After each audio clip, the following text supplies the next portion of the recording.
Uh, wow, it's kind of fun to be down here on the stage. I often get to come here and listen to experts talk about various things. The last time I was here, I was listening to someone talking about salmon and how they're creating spawning beds. That was pretty fun from the Skeena Fisheries Commission.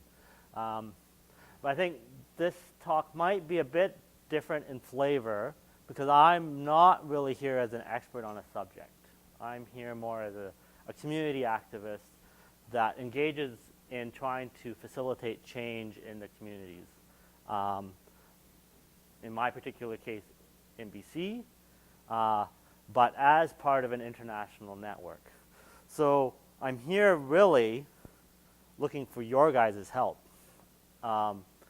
in informing me about the issues and knowledge I need to bring to the table in these types of discussions. So there's going to be a couple of projects I'm talking about where UBC has played a really important role in providing some of the information we need. Ralph is here, who has worked with me on the Skeena. You'll see some references to some of Kai Chan's work and some references to Nio's work. Nio I don't see is here right now on the economy on the North Coast. So I'm looking for more of those types of examples. And the reason I come to this audience making that request is because I think this audience has already made one very important choice. They've made the environment and our relationship to the environment something that informs their everyday activities. And that's why I always start with this slide, because this was me starting to make this choice. This is me on the North Coast, outside of the community of Prince Rupert, mapping eelgrass. And when I started mapping eelgrass, it was just something fun to do. It was sort of, I used to cook for a living. That's how I spent the first 10, 15 years of my young adult life. And then I'd go out and wander around in the mud on my weekends, right?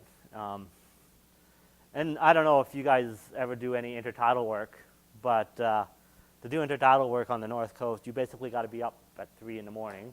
You got to go find your beach and wait for the sun to come up, and then you get to go out and have fun for the day. So this is the sunrise on the North Coast. And in this process, I learned to appreciate and see values in the intertidal zone that I thought were worth protecting. And sort of my path from there forward to today on the stage is sort of a rather long and boring talk, so I won't go into it in any more detail.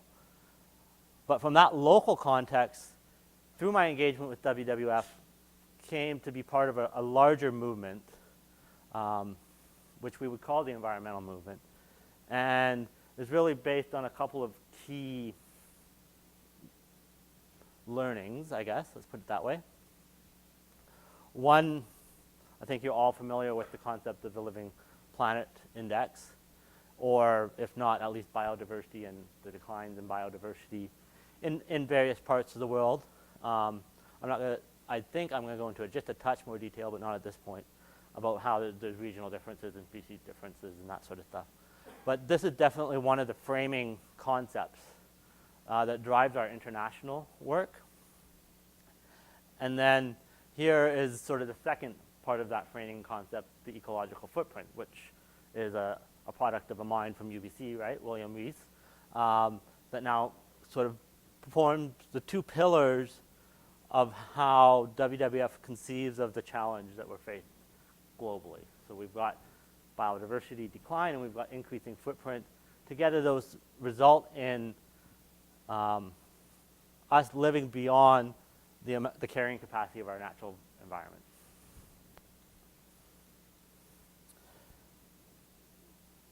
The reality of that, or what results in that situation, is far more complex and happens somewhere within this graph.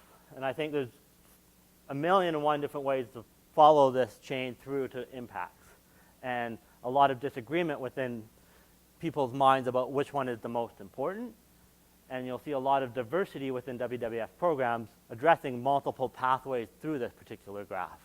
So sometimes we'll be dealing with consumption, sometimes population impacts, sometimes cultural uses of technology. And it'll play out differently in different parts of the world. Obviously, agriculture and forestry are practice different here in BC on an ecosystem-based concept as opposed to somewhere like Indonesia where I was this summer looking at the soya plantations. Completely different practices, right? And completely different impacts. The biodiversity values in Indonesia are, well, I wouldn't say they are higher. I would say a higher concentration maybe of biodiversity values, let's put it that way, than here in BC.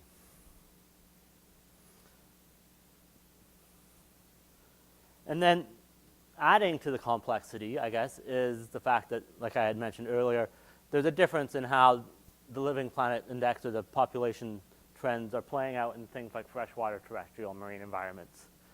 And then also a difference in terms of how they're playing out in, say, Western Canada versus India versus Europe sort of thing, right? In BC, we tend to work mostly on the freshwater marine side of the equations, and that's largely because that's where we see the biggest policy gap in terms of how we're managing our resources. It's where we've seen the least development in terms of things like spatial planning or resource allocation. I'll get into that on the water side in a minute, I guess. So with that kind of opening context in mind, I am part of an international network that has an overriding guiding framework behind our work. And so this is basically our guiding framework in terms of how WWF offices around the world work and choose to work on things. At the very top, we go back to the split between footprint and biodiversity. And so we basically have two streams of work there. And then we either prioritize in places, so places like India or Borneo, or the Coral Triangle. These are what we call priority places. And then we'd have priority species.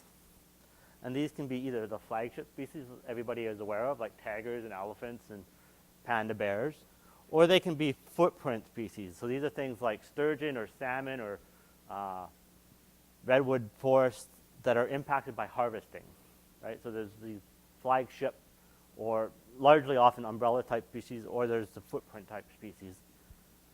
And then there's priority footprint areas or issues, and that would be the set of issues over here, right? And these are basically drivers: carbon, cropland, grazing land, fishing, forestry, water, right? And these are large types of consumption or categories of consumption. As we get closer to the ground, the offices start working on either threats or drivers behind the threats. And I think maybe this is where I might turn it over to my international colleague, because there's a difference here between what the national offices choose to prioritize in terms of threats and drivers, and what some of the international work focuses on.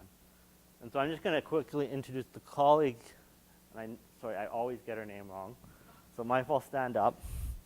Aarti, but I'm saying it wrong. Aarti. Sorry. Anyway, she joined us from. Yeah, thank you. Joins us from India. Is here on some international energy work for a program known as Power Shift. There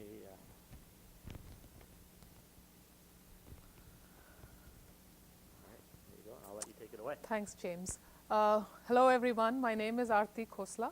I am a campaigner from WWF India, but on a project at International. I will tell you more about why I'm here, but let's pick on this thread of how WWF divides its work between drivers and threats. What you see here is more about the kind of stuff that we are doing on a very high level and overarching way. Just to focus our discussion a little bit more on what it means in terms of specific projects, for the next half an hour, I'm going to talk about a specific campaign that WWF is running. It's an ongoing campaign which talks about increasing investments in renewable energy. So in that sense, it focuses on public sector, private sector finance if you look at drivers, and more about urbanization and onwards on the issue of threats. So it's about the climate and energy nexus. I mean, climate change has been the left, right, and center of all debate in the last couple of years, and WWF, from a pure conservation background, really has been doing some work both on adaptation as well as mitigation, and now trying to bring that work together in a way to run a global campaign, bringing all the aspects together to try and justify a better case for investments in renewable energy and perhaps divestment as well from fossil fuels. Seize Your Power is what is the name of our campaign. I will talk a little bit more about it, but first, why did we think that we need a campaign right now? Of course, you know, the energy dilemma, and perhaps you all will be more well versed with it than I am on the technical side. But the whole issue of extensive coal, oil, and gas addiction and the fuels of industrialization still continue to be the fuels of future, while there is a better business and environmental case to move to cleaner and more sustainable fuels. The overlay of climate change as a threat on all the other existing stresses that are already increasing the stress on resource capacity. The solution, of course, lies in renewable energy. That is what WWF has analyzed and believes in, that it's technologically possible. Perhaps it's the political will which is required to make it happen on a scale that it is needed. And lastly, I put there the case for investors, because as we started talking more and more about the whole energy system and what is needed and what renewable energy investments mean, I think we, as a conservation organization, we realize that is a lot of focus needs to be put on who's really investing into these energy systems. There is lots of money being pumped every day on global energy systems, both public as well as private. So if we need to bring about a paradigm shift in how we see the energy future, then definitely we need to deal with investors and the value that they see in investing into fossil fuels still, vis-a-vis into new forms of energy like solar and perhaps wind or biomass or geothermal. So on the right is just a framing of how WWF and its work in conservation has existed at the cusp of people and nature. I mean, we work in a lot of communities, some of them in forest areas, where it's not just about conservation and conserving the tiger, but it's also about working with people there and giving them last mile access to electricity, because a lot of people living in the forest area still, and also in India, do not have access to even a solar lantern, for instance, or a single light bulb. So provision of electricity to those communities so that there is reduced human-wildlife conflict, but also better kind of social delivery of basic needs and services is something that we had been working on for quite some time, and promoting what we are doing, doing some kind of on-ground projects where we were doing demonstration of what is possible, and doing public outreach also of the same kind of things. But about 3 years back, WWF did some analysis where the scenarios for 2050 really said that it is possible to achieve all of the energy that we need by 2050 by renewable energy alone. So this has been one of our flagship publications, but also something that we continue to talk about and has been the backbone of what we are trying to propose in terms of increased renewable energy investments in the campaign that it's going on. The second of all is, of course, that the years leading up to 2017 are crucial. I'm not going into details of it, I'm not an economist, but what it means simply is that if you invest in coal, oil and gas now, they have a shelf life of the next 20 to 30 to 40 years, maybe 30 years on an average. So we lock ourselves into an energy infrastructure which will again lead to increased emissions and therefore probably runaway climate change to a point where we will not be able to control it. So of course, scaling up is required to change the way we work, and that has been the basis of our intervention into different aspects of how we see the Seize Your Power campaign. When we started thinking, I think at a policy level and at a global level, the discussion is also about the famous or the infamous COP15 of Copenhagen, where the whole agreement which was at least reached was about staying or keeping the world well below 2 degrees. Now, if it's about keeping the world well below 2 degrees in financial terms, it's about an investment of $1 trillion between now and 2017 into renewable energy sources, so that fossil fuels are able to come down in the same regard. Another very interesting piece of information, which to me makes direct sense as a communication specialist, for instance, is the International Energy Report, which last year said that 2/3 of fossil fuel reserves must stay underground if the world is to stay well below 2 degrees. So on the one hand, it's about staying below 2 degrees. On the other, it's about not extracting anymore the fossil fuels which are there underground and which could supply energy for several more decades or centuries perhaps, but are just unburnable reserves in that regard. And I think here comes the concept of what the campaign is trying to work with some financial institutions of the whole issue of stranded assets, that people really think that their assets are worth millions and they are not. So what companies are investing in today might not hold value in 20 years. So the whole idea of making this issue relatable to investors, I think, is what the campaign is trying to contribute towards. I mean, of course, at WWF, we are very conscious of the fact that we will not be the ones to make the change. We will probably just contribute to conversation and open the public discourse on these kind of discussions, and then the change will only happen slowly and over a period of time.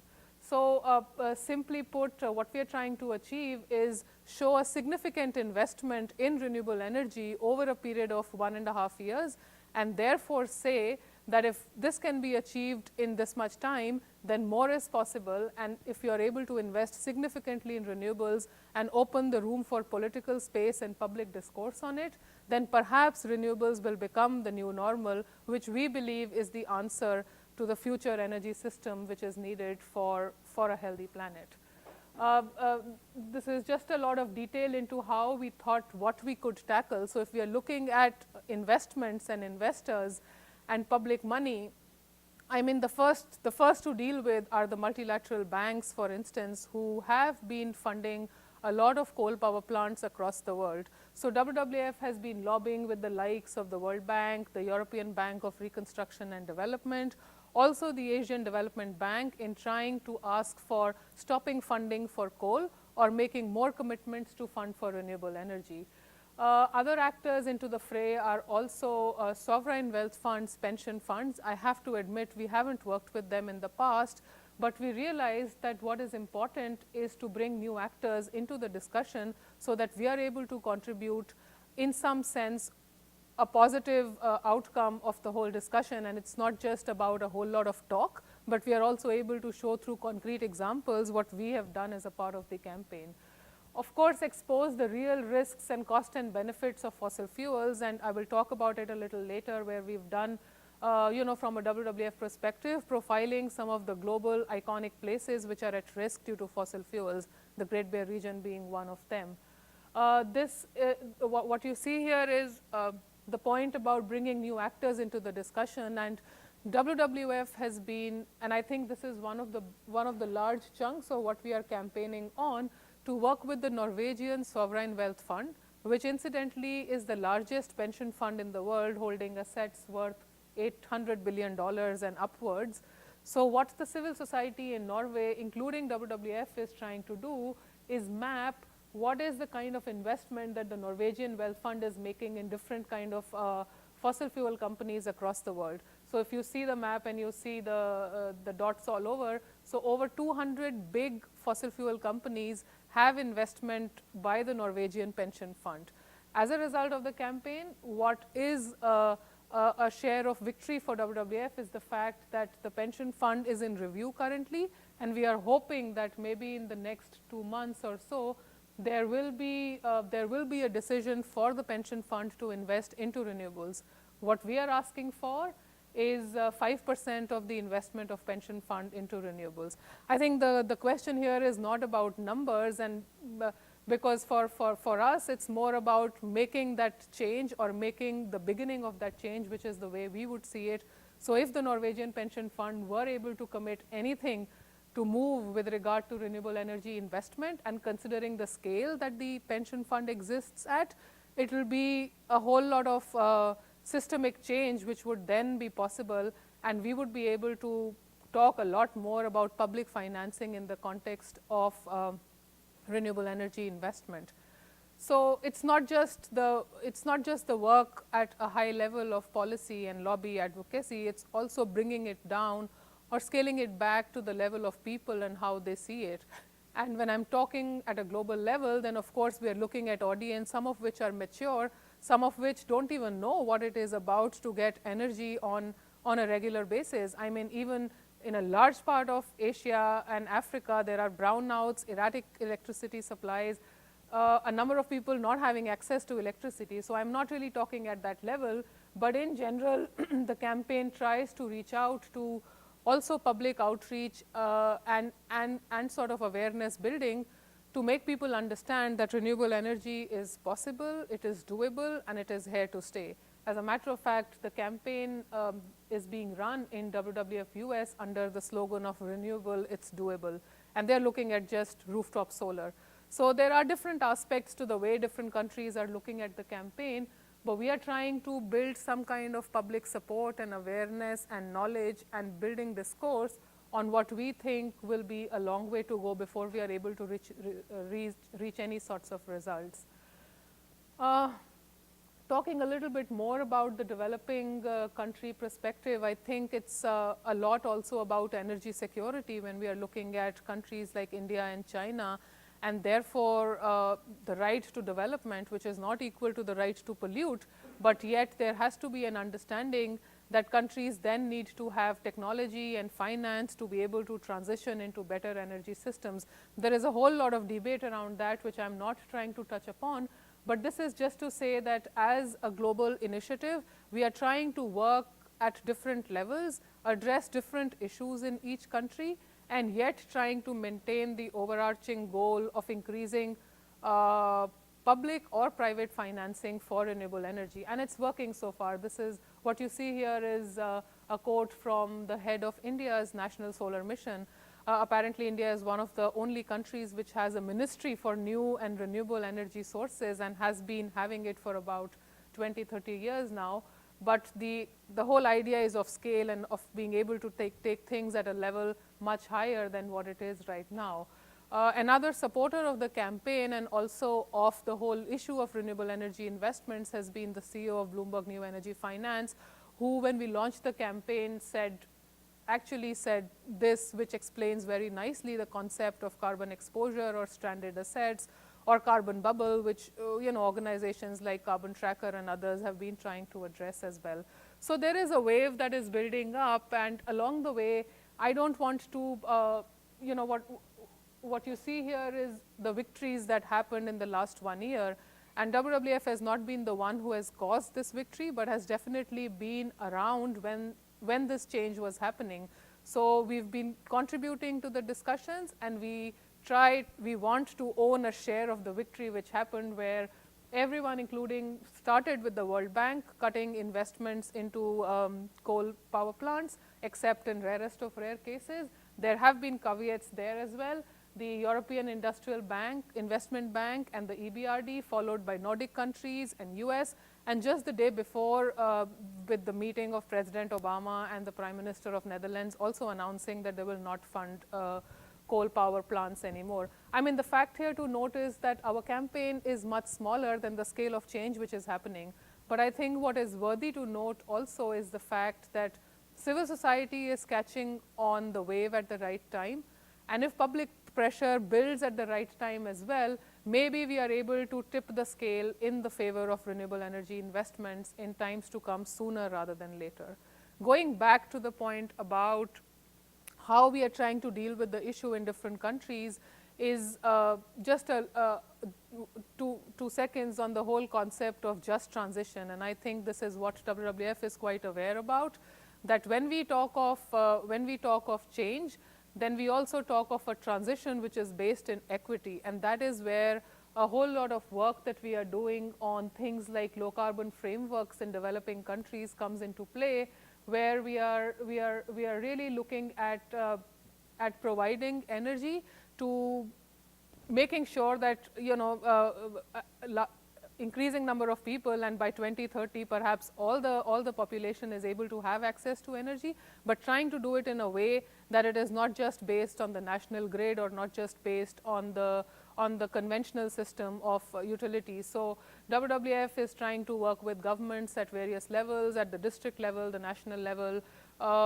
in some cases very small examples of trying to set decentralized models, off-grids, microgrids, some of which are working, some of which will take a long time before they are able to show results. But yes, the whole picture is to include the whole idea of working with the theory of just transition, and that is what at least we see as quite important. Just going back to how in the campaign we have been trying to profile some of the iconic regions across the world. I'm not the best person to talk about it, you all are, but this is what we took from an example from Canada here and took it across to the world through big messaging that we did on social media, on the website, and tried to gather about 40-50,000 signatures through an online campaign where we asked people to support the the pledge where we said no to the pipeline here. So I'm sure the results will come out in a couple of months from now, and perhaps there will be much remains to be seen what will be said. But in terms of our efforts for the campaign, we've been taking this example to the rest of the world, as we've taken Pantelleria, which is a volcanic island in the Sicily Channel, also impacted by oil exploration.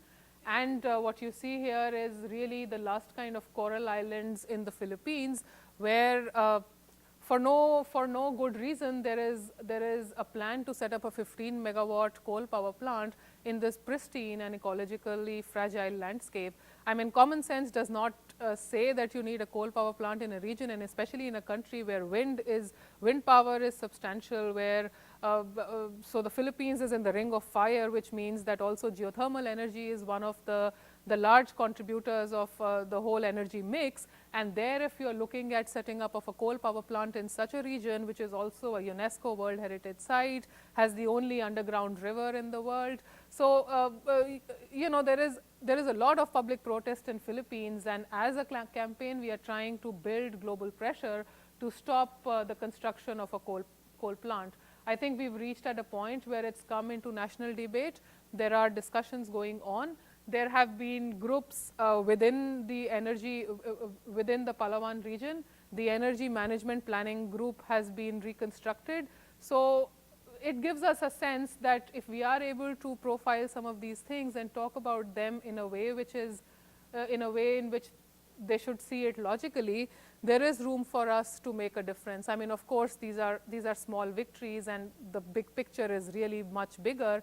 But there are only also limits to what we could do as an organization. But to me, this is one of the sterling examples of how a very regional focused thing has actually come to national, also a global scale, just because of the eccentricity of the way things are happening in Palawan.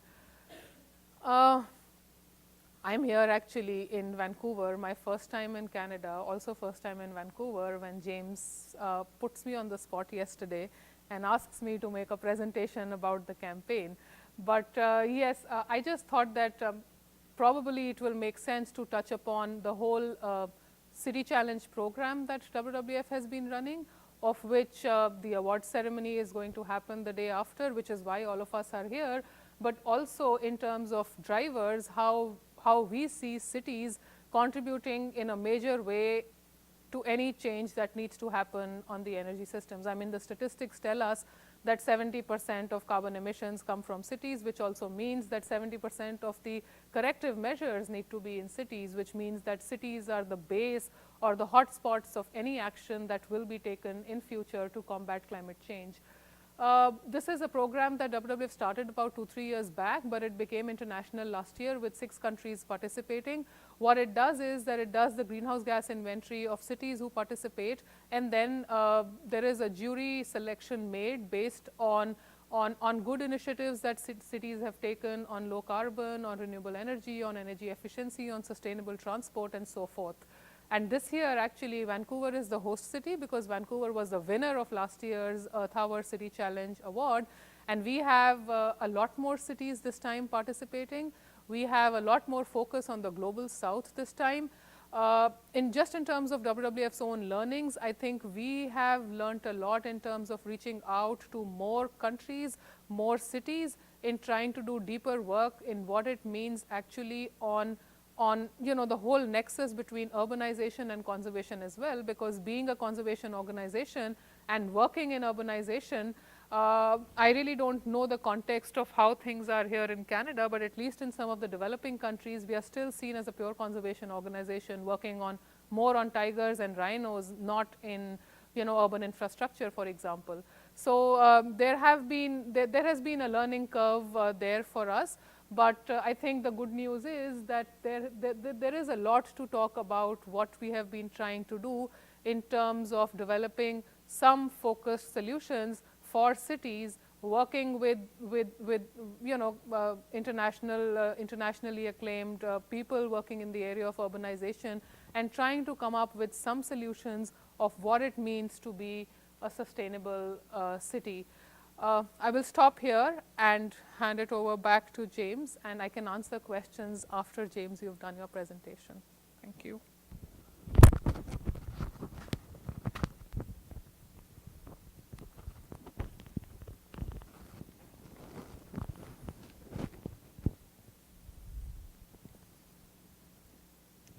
Perfect, thanks. I'm going to unfortunately take you guys through a bit of a scale warp and a bit of a conceptual warp, I think, as well. The conceptual one might not work out, but I know the scale one is because we're going to land on the BC coast. I know where I'm going on that one. Conceptually, I just want to throw out something that sort of guides a lot of my thinking and something that we'll talk about at the brown bag lunch if you come, is that WWF and indeed any conservation group has a limited number of resources to put to an issue. And we work at three general scales. We work on and I borrow here loosely from Luke's three concepts of power, a radical view of power. We work on day-to-day issues, right? This is a decision making about where to put a pipeline or where to put a bridge or how to build a parking lot, right? And so you heard a couple of the highlight issues, the Great Bear being one.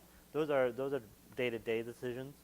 We work on another scale about the rules that guide decision making, right? And this is why the Great Bear is such a great example with ecosystem-based management. There's a new set of rules there that introduces ecosystem needs into the decision making and risk to those needs. More recently, the Water Act is another one, right? The rules behind the Water Act now have decision makers must consider environmental flow needs in all water allocation decisions. So that's the rules of decision making. And then there's a third one, and it's about what game we're in, right? And this is where the siege of power is. We're switching from a carbon-intense energy economy to one that's based on renewable energies. It's a totally different game. And things like Earth Hour, people often think about them as symbolic, but really they're reframing the choice where people want to get energy from. And so those more symbolic narrative types of activities are really looking at that third level. And so I'm going to come down, hopefully, to BC and talk about some of the activities that we engage in here and try and just keep that framing in mind. We'll come back to it during the brown bag lunch, and we can sort of explore that idea a bit more if you like.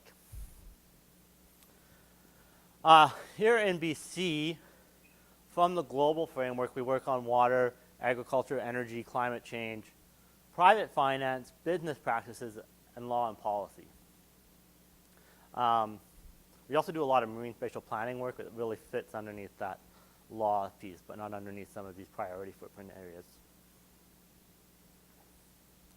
So the first one that we've all probably heard about is the Northern Gateway Pipeline, I'm presuming, right? I'm just going to get a show of hands. not necessarily about the Northern Gateway, but you guys know what I'm talking about when I talk about the Great Barrier region. That's a pretty safe bet. Okay, good, good, good.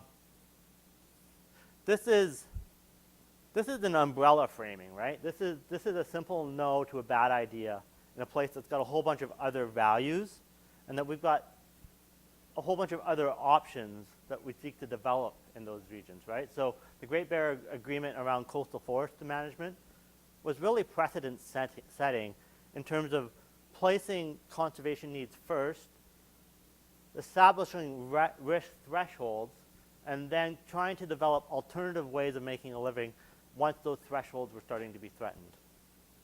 And that was just for one industry, unfortunately, for forestry. And what we've seen since then is a number of other activities trying to find their way into this region. And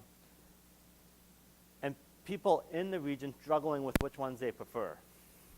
They've got a value set that they want to maintain, and they've got to make difficult choices about which proposed activities align with that value set. And the brochure actually on the side is an example of some work with UBC, who did some look at the economic contribution from the other economic activities on the coast. It was Niall and Rashid that did that work and kind of get turned into a pamphlet for communications. And you're going to see that happen a lot in the type of work we do. There's a lot of detailed analysis and a lot of communicating out, both to the public and then into decision-making processes. And this would be the public part of the communication. This is what people are familiar with. So ask a Canadian to care about the Great Bear, and then a number of signatures of elites, if you want to call them that, expressing concern about the proposed pipeline.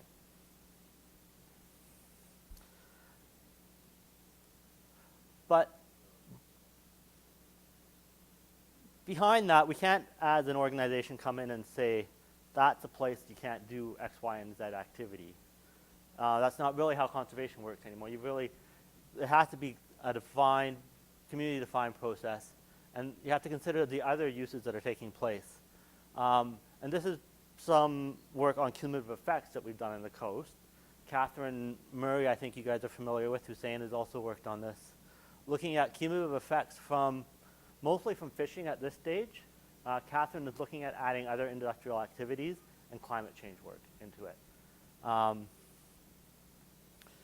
And I mean, for our purposes, really the key point here is you've got a couple of hot spots, right? You've got Kitimat, Rupert. This is fishing in the Central Coast. Again, this is longline fishing off the coast of Haida.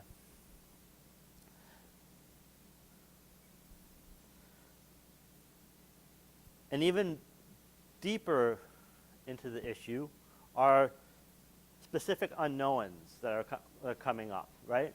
And this is Hussein working on ocean noise, which is a gap in decision making. It's an emergent issue, so it's not necessarily something that whereas cumulative effects has really started to integrate into things like SIA, and there's a couple of cumulative effects pilots in the province and sort of thing. It started to become institutionalized. Something like ocean noise is an emergent idea that's only really existed within the research community and hasn't filtrated out into decision making. And that's where WWF is playing a bit of a bridging role, trying to bring this concept into some of the decisions that are getting made, along with others. I have a bad habit of not including others, but there's definitely others. And this is actually on Gila Island, which is where Cetacea Lab has had a monitoring station for a number of years. And basically what this is that solar panel going up to power the hydrophone that will go down into the channel. Gila Island, is that a name familiar with people? Douglas Channel, that's probably more familiar with folks. Douglas Channel, so this is Kitimat here, and you're all familiar with the Northern Gateway. And so this is the channel that the tankers are planned to take. Gill Island is right in here. And all around this area is the proposed critical habitat for humpback whales. So that's where these sound hydrophones are going in. And then what we're doing with these emergent ideas, climate change, not really an emergent idea, more a knowledge gap. Climate change and cumulative effects and underwater noise all get taken to local decision-making tables. So this is well, let's start with what this actually is. This is the North Coast Marine Planning Partnership advisory table. So Marine Planning Partnership, is that a term that's familiar?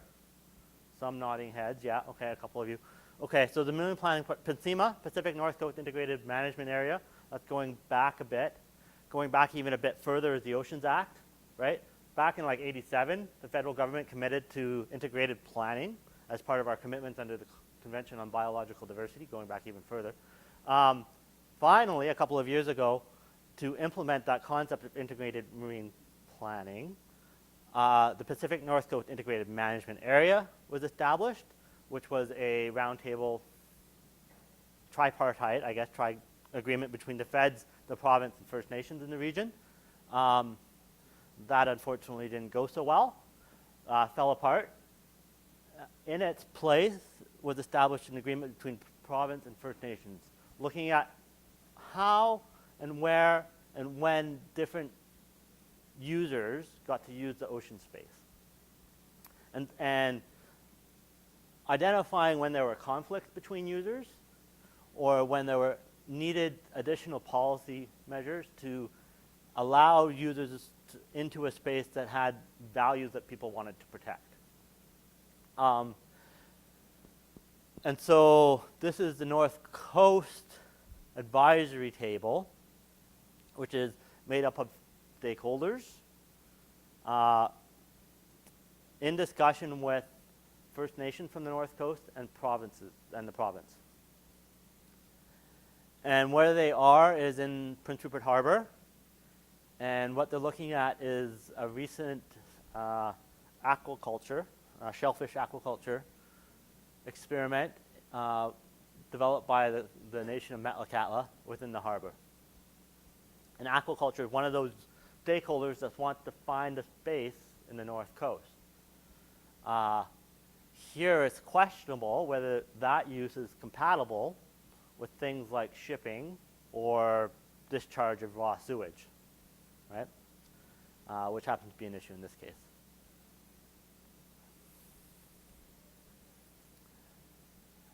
And so this process of integrated planning and multi-stakeholder consultation identifies values and places them on the map. Things that the conservation sector are bringing to the table are suggested MPAs, marine protected areas, suggested quiet areas for the oceans. Other sectors are bringing concerns about where they can place wind power or fishing grounds. Unfortunately, absent from the table is the federal government, which means certain issues like shipping lanes are not on the table. And there's obviously reasons for that. If you're suggesting, as we are, marine protected areas for places like Douglas Channel, it's not really in the interest of the shipping sector.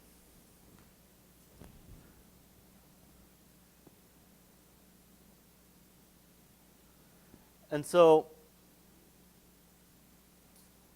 to go back to this three-level framing, when you hear about us being opposed to something like the Great Bear, it's true, it's a single issue, but it's got a richer context. What we're really in favor of is a new way of conceiving the economy in the Great Bear. So something that's based on renewable resources, that's governed locally, that empowers First Nations as a legitimate and probably higher level of government than they're currently being respected as. And so it's a new definition about It's that third level new game type of change that we're after in the Great Bear and want to see grow and develop. And I'm going to switch gears to another example on you.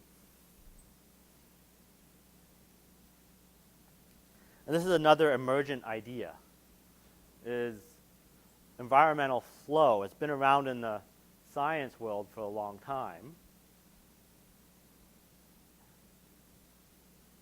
But what WWF, both in Canada and internationally, is working on doing is introducing it into decision making.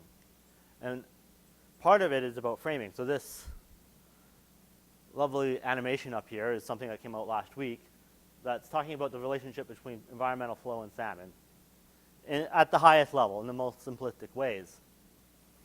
At the same time, we're engaging in discussions like the ones on the Athabasca, which you guys might have seen in the news if you're following water use planning in Alberta. That's been going on for about 3 or 4 years now, about how much water the Athabasca River actually needs. And really it comes down to a few percentages in the winter during low flow periods. That's the hinge issue. But that's not part of the public framing. That's a detailed insertion into the policy discussion. And then there's also building that communications out across Canada. So on Friday, they released the freshwater health assessments in rivers across Canada. So I think we're at 12 now. Kind of a big gap right here. It bugs me right now. They're on the way, I promise. Again, trying to allow people to see how they're doing relative to their neighbor, perhaps.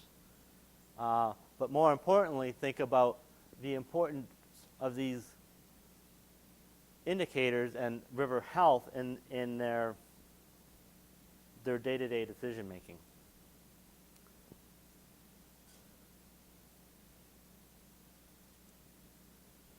This probably shouldn't have gone here because this is coming all the way back into the north coast. And this is about the Skeena River and work that we do there, because we've said no to the Enbridge pipeline. We've said maybe to some of the other developments. And it's in the details of the maybe that really takes in-depth work with the communities to identify both what their levels, what their values are, and then the appropriate levels of threat to those values. So some of the work has been around forestry, which is really what the Skeena work focused on when we did it with Ralph a couple of years ago. I shouldn't call you Ralph here in UBC, should I? I should call you Dr. Matthews. I've got a bad habit there. And looking at community needs, and then also climate impacts on both forestry opportunities and those needs to a lesser extent. More recently, looking at cumulative effects from LNG development, liquid natural gas development on the Skeena estuary associated with floor banks. And over time, over the next couple of years, tying what happened up the river to what's happening in the mouth in terms of a cumulative effects assessment across the estuary and freshwater environment, for purposes of informing things like the Canadian environmental assessments being proposed for a number of LNG plants planned in this region here.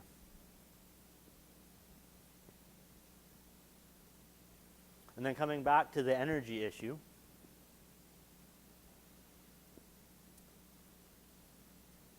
not only are we opposed to things like carbon, but we are for things like renewable energy, right? And that's a challenging space to be in, because that means we are for things like run-of-river hydro, if they can be done well, if they can be placed properly, if they can be sited properly. So there's work that we're engaged in around renewable energy mapping, so that's siting wind farms, hydropower, solar power, based on this concept of high-value conservation areas.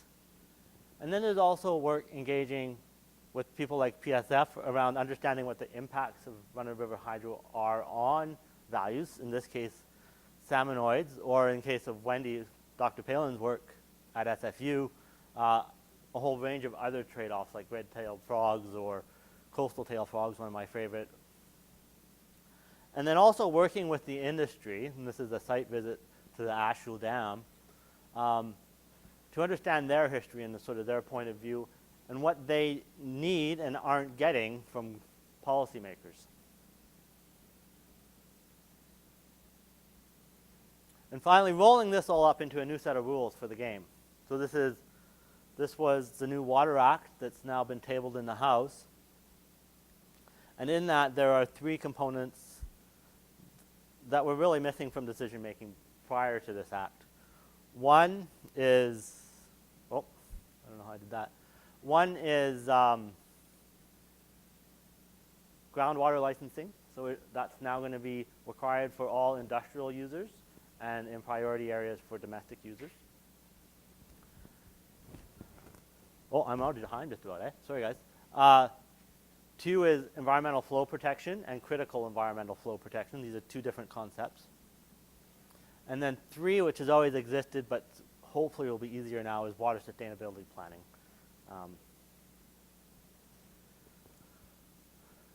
And so that's sort of our work in BC. And I just wanted to quickly zoom out to say we do a bunch of work in BC as staff. There's about 8 or 9 of us. And then there's another 5 or 6 of us that do international type of work in BC.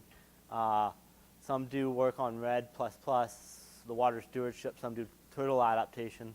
A couple of staffers work on the Global Arctic program. And a couple of people work on wildlife trade in BC. And then I know there's a few folks here at UBC, who I don't actually know their names, work on WWF international issues. And really love to meet some of those folks. But I think that's about all the time I've got, because we're at 1:30. So we will leave it at that and maybe take a couple of questions.